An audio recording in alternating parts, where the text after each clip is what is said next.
From South Carolina Public Radio, this is Walter Edgar's Journal.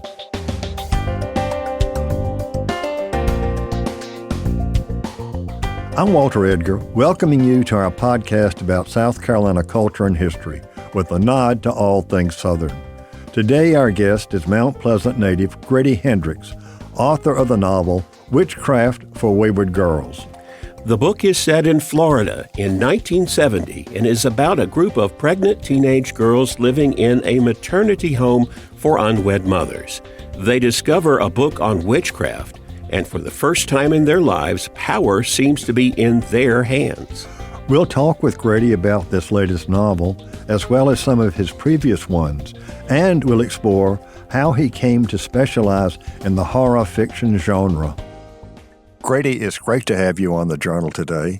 Let's talk a little bit about yourself. How did Grady Hendrix, who grew up in South Carolina, end up becoming a master of horror?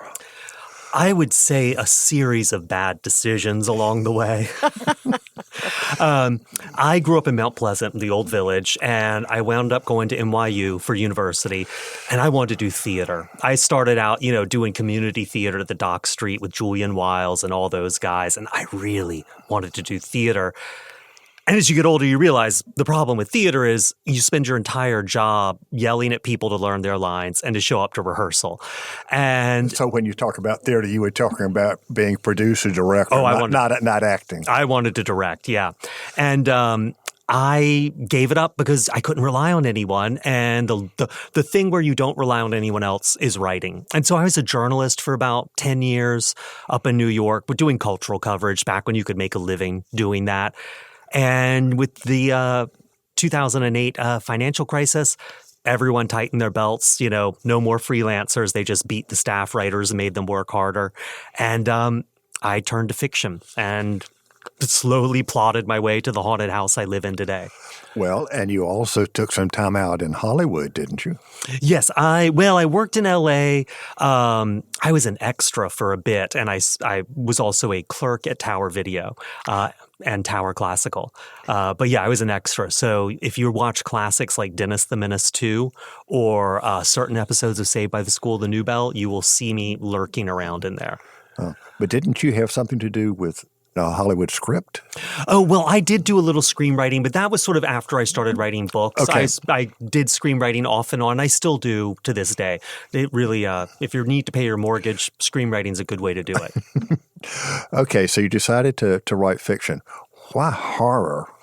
Well, I was writing anything at first, whatever I could. Science fiction, fantasy, literary fiction.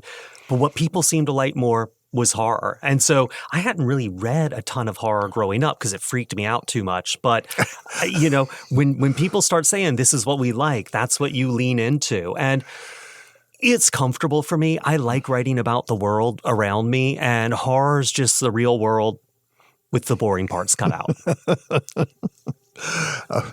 Okay, so it's a long way from growing up in what really was the old village of Mount Pleasant, which has pretty well been consumed or subsumed or eaten up by development. Oh, yeah. I mean, I remember I used to visit a friend of mine who lived on 17, and we always knew the turnoff for his house was at the last telephone pole. That turnoff to his house is closer in than what town center is now, which is these days the population density center of Mount Pleasant. But you still have family here. I do. I'm down here visiting my mom right this minute, actually. Okay. So. Well, I'm glad because you decided to come into the studio. That is so rare these days. Most everything, and it started with COVID, of course. Everything goes back to COVID, is we do it online now instead of in person, and there's a big difference. Huge difference. I feel like there's, even with the best audio equipment, you still got that remote, ghosty edge to everyone's voice. The interactions are odd. I agree. Oh, God, I see another story here. The ghosty voice. Well, and it's funny, with the pandemic, and we got so reliant on Zoom, which who saw that coming? I thought Skype owned that market, and these days, Skype who? But I had written a book called How to Sell a Haunted House that I really wanted to be my COVID book because I thought we were all interacting with family members through Zoom. And then when you would actually see them And you would sort of see outside the frame of that Zoom camera. I think for a lot of us who are keeping up with older parents, you were suddenly shocked by, outside the range of that camera, things were getting a little out of control here, Yeah. And I thought that was such a great opportunity for a book. But honestly, by the time I'd written the book, people did not want to hear about COVID. But it's amazing that has now become the reference point for almost every, it used to, in Charleston, you'd have talked about when Hurricane Hugo. Sure. But living in a retirement community, as your mom is going to, that people talk about how things were before COVID, and it changed even those environments. Oh, absolutely. And I feel like time somehow became so fungible and elastic around COVID that's the marker. That's the landmark that sort of spikes through all those layers of time. COVID, the lockdown. Okay. Well, now, before we go any further, tell me about your journey into horror as a kid, because mine started with the stories of Edgar Allan Poe, and then, I'll admit it, going down to the filling station every month and getting my copy of Creepy or Eerie magazine. And then eventually, of course, when in the 1970s, I go, who's this Stephen King guy? So how did it go for you? Well, so my sisters were very frightened people. So they would buy or get from the library a book like the Amityville Horror, but then it would live face down in the house. And everyone would sort of walk around it like it was radioactive. But, thinking back, there were sort of two things that really happened that sort of turned me on in retrospect. And one was one of the women who drove carpool was Rhett Thurman, who's mostly known as a painter these days, but she was my friend Michael's mom. And how do you shut up a car full of boys in first grade? And she would tell ghost stories. Oh. And these were chestnuts. It's the ones you hear all the time, the golden arm, or the one about the woman who goes into the cemetery to stick the cane in the grave, but oops, it's accidentally the edge of her skirt, and she thinks someone's grabbed her skirt, and she has a heart attack and dies. Really, really, these days I know these are classics that have been told and retold everywhere. But she set them in Charleston and used the names of people we knew. So they seemed electric. Oh my God, did this happen? Are you serious? Wow. And we spent a lot of time figuring out, was it true? Was it not? And then the other thing was, there was a theater company called Chopstick Theater in Charleston for a very long time, and Steve and Robin ran that, and they were older and did a lot of touring, and I sort of oozed my way in there, and they did a lot of Edgar Allan Poe adaptations that were really, really experimental. They did an a cappella version of The Bells, a reading of The Bells. It was like a choral reading. They did a Mask of the Red Death. Oh, yeah, I was going to say yes. It was very much linked to the flu pandemic in 1918. I mean, it was really astonishing. And so I think those two things sort of dropped a seed that I returned to later. Okay. And your first book was, we've got so many since then. Yes, Horror Store, about a haunted IKEA. Yes. Which I set in Cleveland because I'd gone to a couple of weddings up there. And I remember there was one moment when I had to get coffee for my wife and I. We were staying at a hotel downtown. And I walked on a Sunday morning for 45 minutes without seeing a single open storefront. And I thought, this whole town is haunted. And I, years later, went back and was like, if I'm going to set a haunted house book anywhere, it's Cleveland. But yeah, and so it was about a haunted IKEA.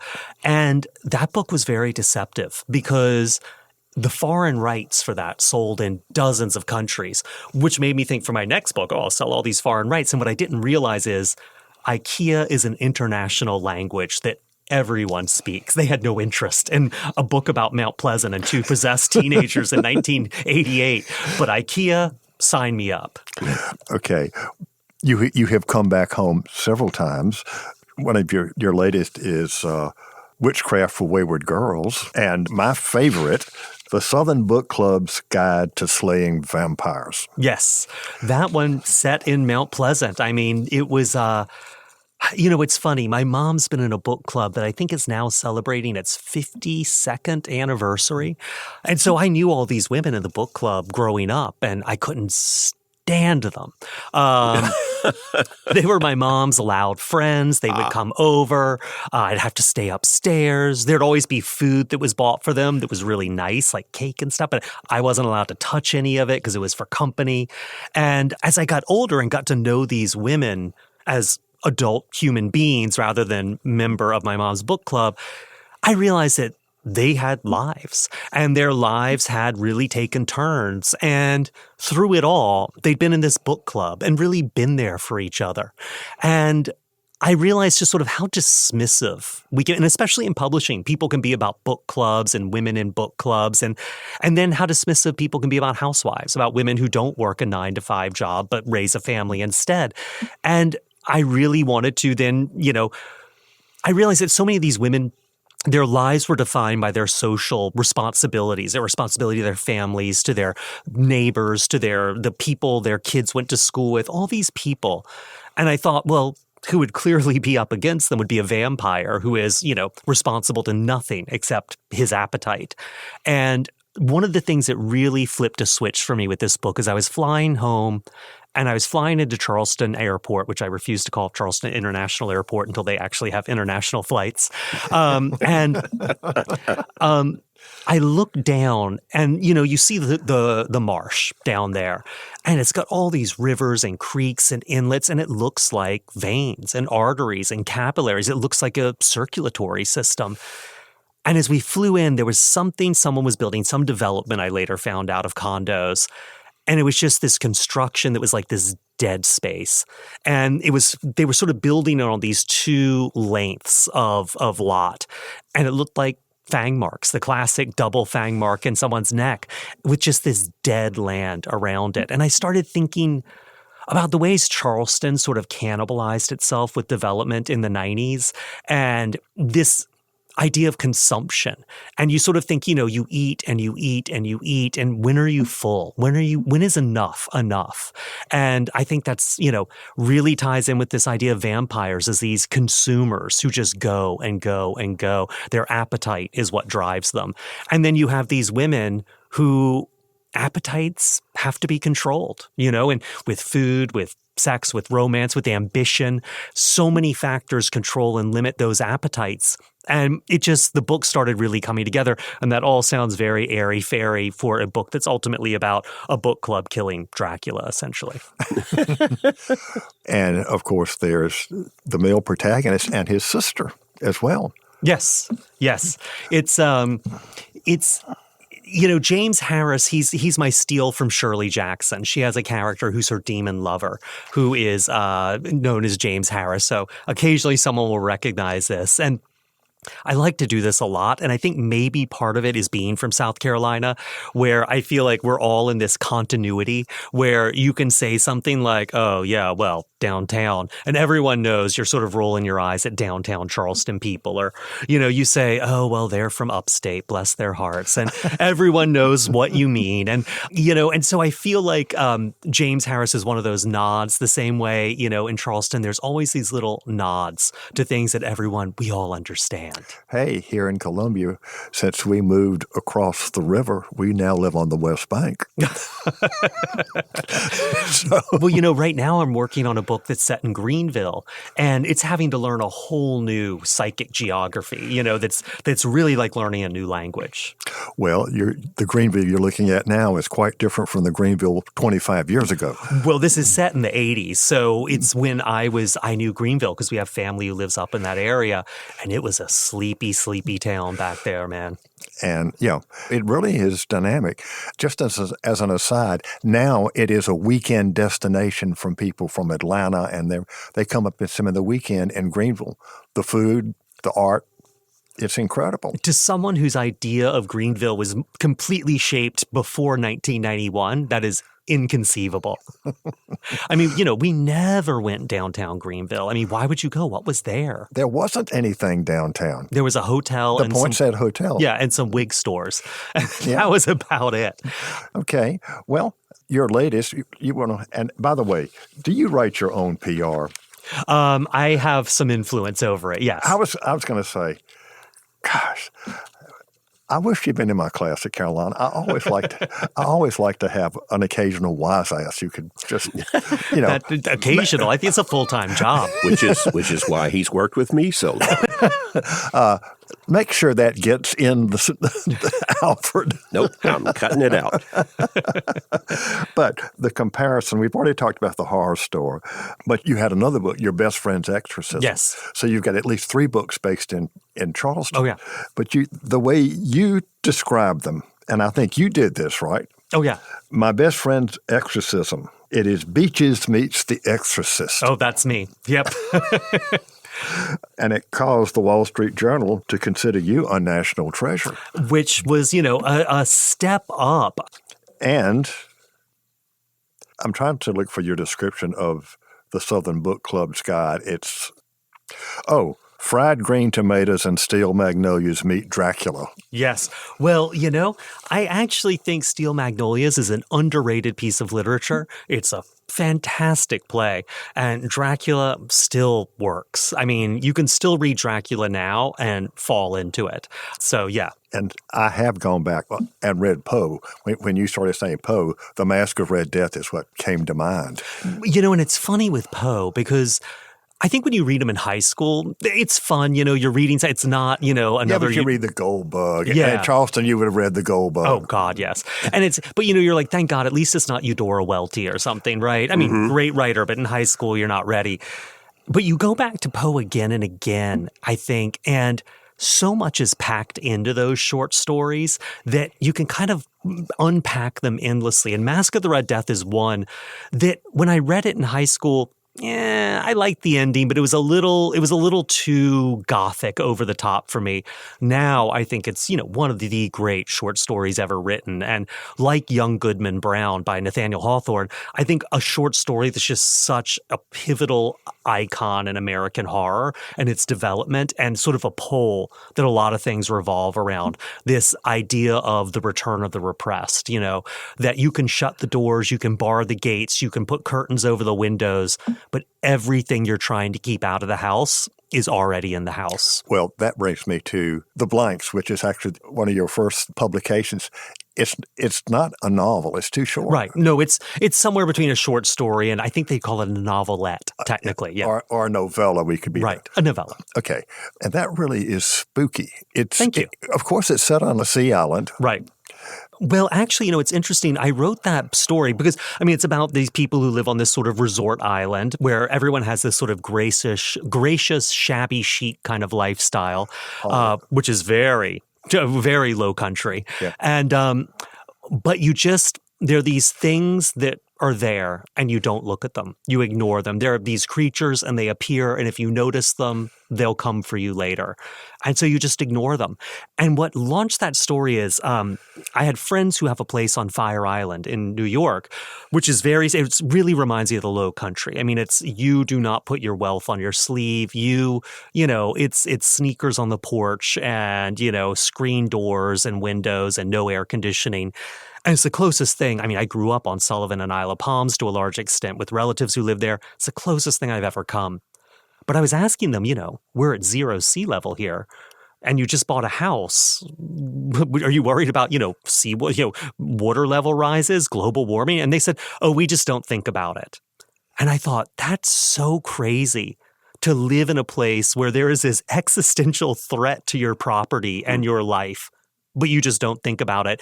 And I started thinking about growing up in Hurricane Corridor, Charleston, which we just don't think about it. We just build a house and cross our fingers and hope it doesn't happen. Well, and in The Blanks, people think if they pull down the shade, make sure the windows are latched and they pull down the shades, that the spooks can't get in. Exactly.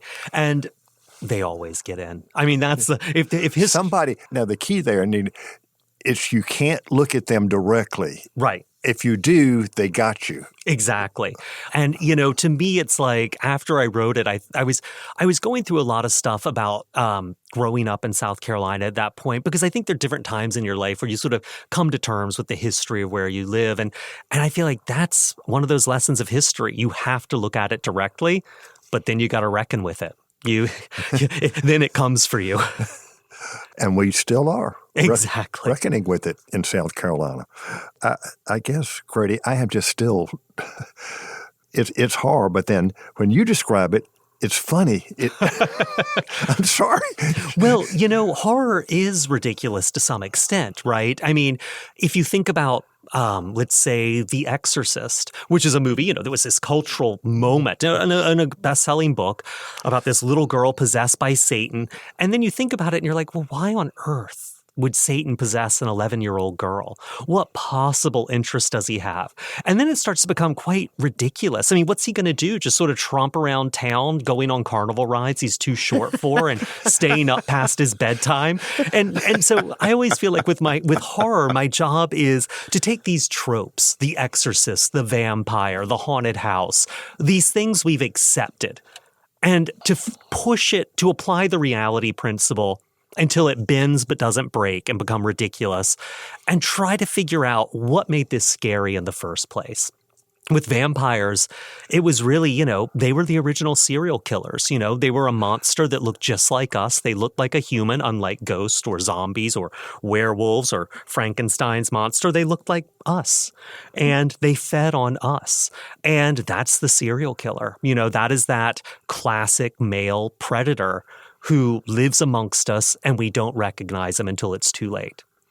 The supernatural in the Southern Book Club's Guide to Slaying Vampires is really spooky. It's unlike Horror Store, where things are kind of electronic, it seems to me. Right.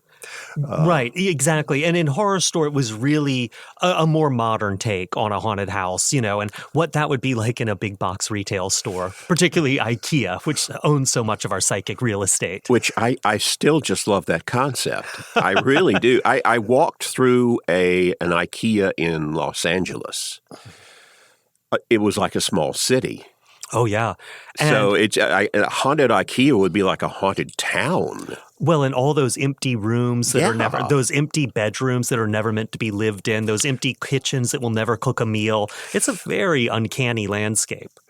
And as I told you, I listened to that book. I did not read it. And it was even spookier, I think, than looking at it on the page. Well, it's interesting. I did a lot of radio when I was in university, and I had this great instructor who did radio drama, and he was a refugee from the BBC radio drama department in the 70s, and he believed that the only real drama was radio drama because he said, your ears are the only sensory organ you can't close. The knock on the door. I mean, the telltale heart. Absolutely. Yes. Absolutely. Yes. And also someone telling you a ghost story. I mean, it really is one of the few oral traditions remaining.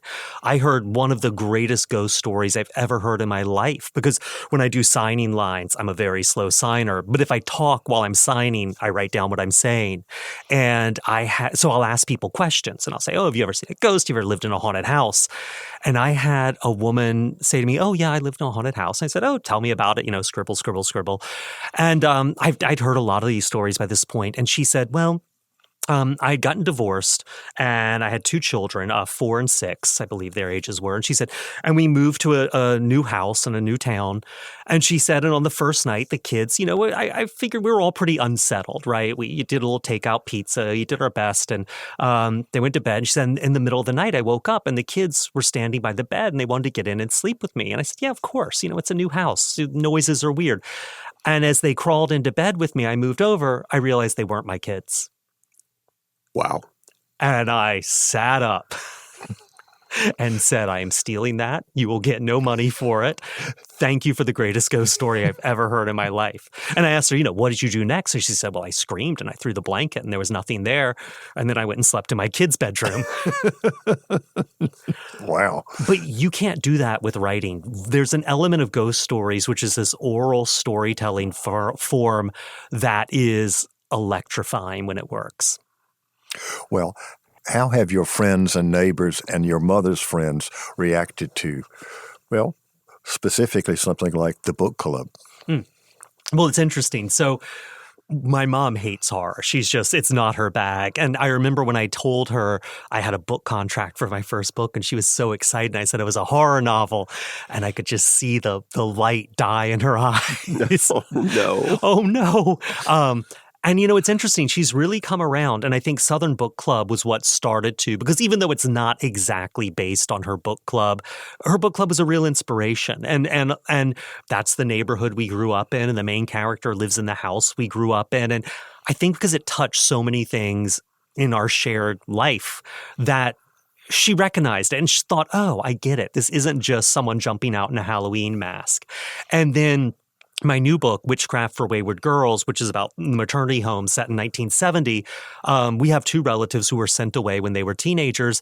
And that's another one of the books that she really has been going back to again and again, because I think for her, it's getting an idea of what the experience might have been like, minus the witchcraft, for these relatives of ours who were sent away, because I did a lot of research for this book. And so I think she's realized that horror can be more than just the scares.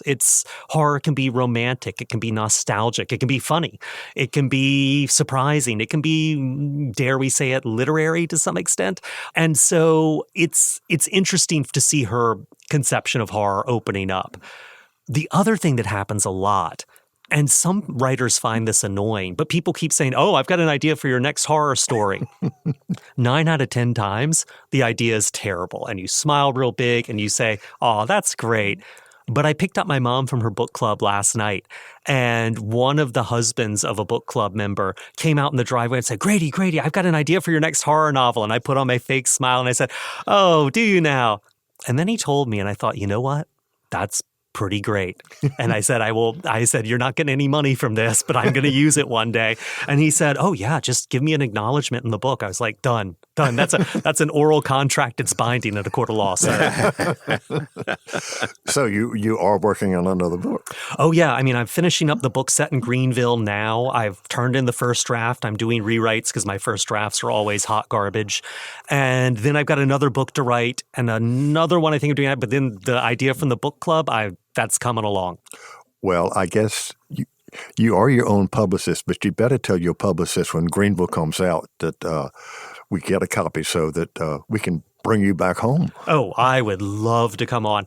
And, the thing and I've got to say, I'm a big fan of your work. And I feel like one of the things for me growing up in South Carolina, and especially Charleston, where so much history that's conflicting and in argument and in dialogue with each other sits in this very limited geographic area on top of each other. I think that's something that really made me aware that there's always something else. You just got to dig a little deeper and things get interesting. Well, there's one historic ghost story you need to look at, and that's DeBose Hayward's The Half-Pint Flask. I do not know this. Oh, at one point it was made into an ETV movie. And I used to have a copy, but whatever it was done on, it was a tape. Right. It's disintegrated. Oh, man. Alfred Bernie Dunlap. Dr. Benjamin Dunlap. Yes. Great guy. Who had a movie show on. He did Cinematic Eye. Eye. Yes, in the 1970s. It was a national broadcast thing. Yep, yeah. For which he won an Emmy. Oh, wow. But he did several South Carolina-based pieces for SCETV, and one of them was The Half-Pint Flask. So he adapted it for the screen? Oh, yes. Wow. I'll have to look this up. Yes. Well, let's move briefly from horror on the page to what happens in the city streets of Charleston now. Everybody has ghost tours. Oh, yeah. Colonial Williamsburg has ghost tours, something that they used to avoid, but now it's a big seller. Yeah, I know.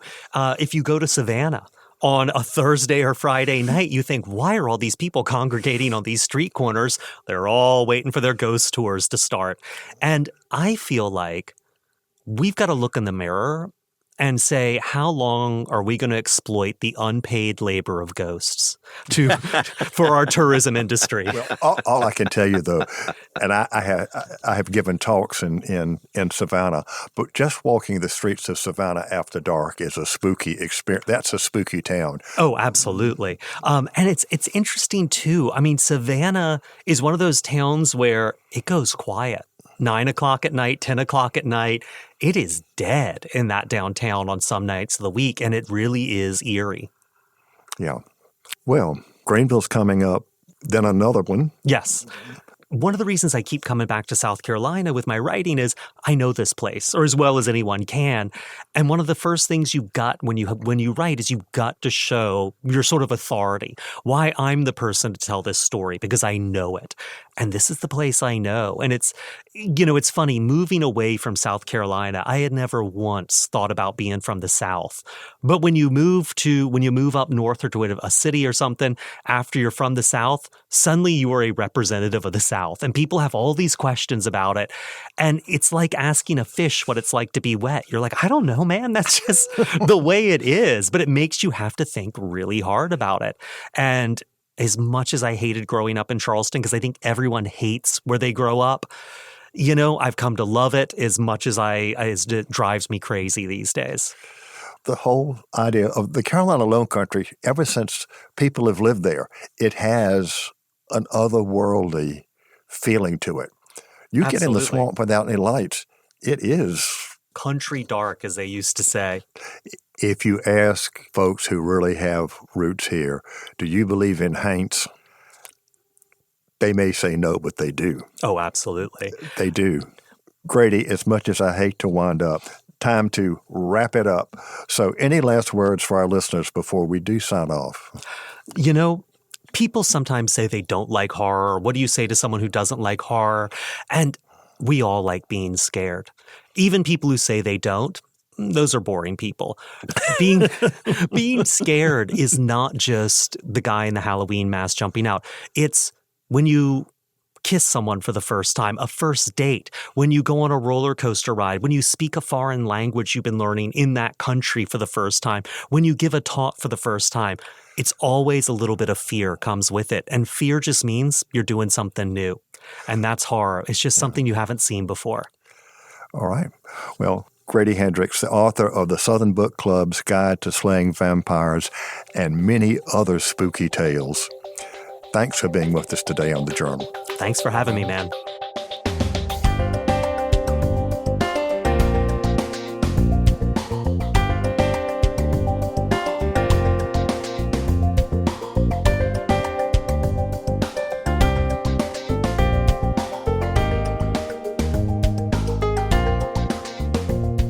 I hope you enjoyed our conversation today. I know that I did. Grady Hendrix is an interesting guy, and we had a lot of fun talking with him. His novels blend horror with dark humor, often focusing on family dynamics, grief, and unresolved trauma. And his books feature a strong, often nostalgic sense of place. Some of them are set in the South Carolina Low Country. Walter Edgar's Journal is a production of South Carolina Public Radio. I'm Alfred Turner, and I produce the show, which is made possible by listener contributions to the ETV Endowment of South Carolina. Remember, the views and opinions expressed on Walter Edgar's Journal are not necessarily those of South Carolina Public Radio or its underwriters. Many of the books discussed on Walter Edgar's Journal can be found as part of the Walter Edgar's Journal Book Nook section at all good books in Columbia, South Carolina, or may be available from your local bookstore. We'll talk again soon.